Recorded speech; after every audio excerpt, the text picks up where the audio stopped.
olha já como a gente mudando um pouquinho a realidade do esporte coletivo, eu já tenho uma mudança ali. Por quê? No caso do futebol, por exemplo, a distância total percorrida é maior, por causa das dimensões do campo. Mas eu também tenho um percentual maior de distância percorrida em zonas de sprint, 10%. Se a gente pegar aqui, vamos voltar rapidinho. Volta aqui, ó. Eu tenho em torno de 8,9% no futsal em zona de sprint. E o futebol, ele vai ter também esse mesmo percentual, só que com a distância total maior, absoluta maior para esse sprint por causa da dimensão do campo. Então, se eu somar isso aqui, vai dar entre 5 e 6 quilômetros no caso do futsal. No caso do futebol, a gente vai chegar a 10 quilômetros e aí o valor absoluto maior vai ser maior, mas o relativo, o percentual é próximo ao mesmo, 10% em zona de sprint. Então, no esporte coletivo, vocês vão ver que os indivíduos vão ficar ali próximo dessa proporção de 10% ali em zonas de velocidade máxima, o que reforça essa característica intermitente, mas reforça ainda mais a necessidade de capacitá-lo para essa característica intermitente. Então, se em algum momento você tiver que dar uma preparação física para um atleta de esporte coletivo, você precisa estar preparado para entender que não é só prescrever corrida contínua para um atleta de esporte coletivo, não é só prescrever um treinamento intervalado, é entender qual está sendo a proporção de distribuição dessas zonas de velocidade ao longo da semana, se isso está atendendo ao que é a proporção do jogo.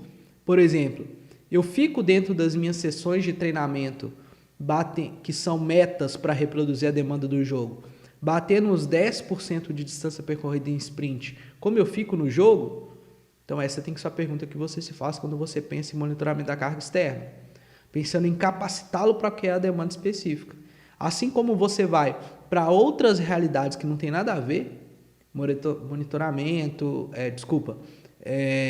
corrida de rua, você vai para a realidade de levantamento de peso, a sua intensidade, a sua carga de treinamento que você faz naquela sessão de treinamento, que é para te capacitar para a demanda de competição, que é para te capacitar para aquela realidade competitiva, ela é uma carga externa no treinamento, que se assemelha às proporções do que vai ser executado no dia da competição.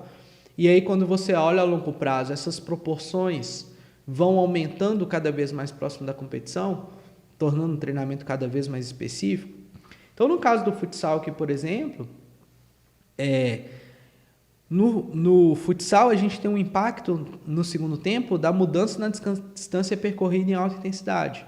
No caso do futebol, eu vou ter um impacto na distância total percorrida. Então, já muda um pouco o raciocínio, né? Um atleta de futsal, pela característica intermitente, ele parece ter uma maior demanda de manter essa intermitência em altíssima intensidade, tanto no primeiro tempo como no segundo tempo. Já no caso do futebol, eu já tenho uma menor demanda de manutenção da alta intensidade entre o primeiro e o segundo tempo, mas eu tenho um impacto muito grande no volume, na distância total percorrida, que é o meu indicador de volume, né? E aí eu tenho outras capacidades que vão influenciar no contexto do futebol. E aí eu vou ter a cada 90 segundos uma ação ali de 2, 4 segundos, por exemplo, de sprint, de ação de alta intensidade.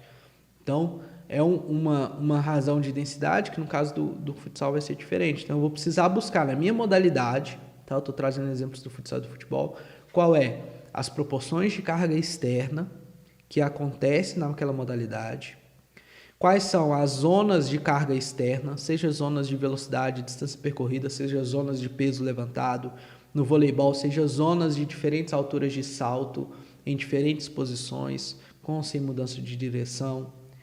Olhando a relação esforço-pausa, porque essa relação esforço-pausa vai me dar uma direção muito grande, por exemplo, como é que eu posso organizar meu treinamento intervalado para ficar cada vez mais específico para o que é a relação esforço-pausa da modalidade, e aí ao longo da periodização do planejamento ir aumentando a especificidade, pensando em se aproximar cada vez mais da relação esforço-pausa da modalidade, de acordo com a proporção de carga externa que eu quero atingir.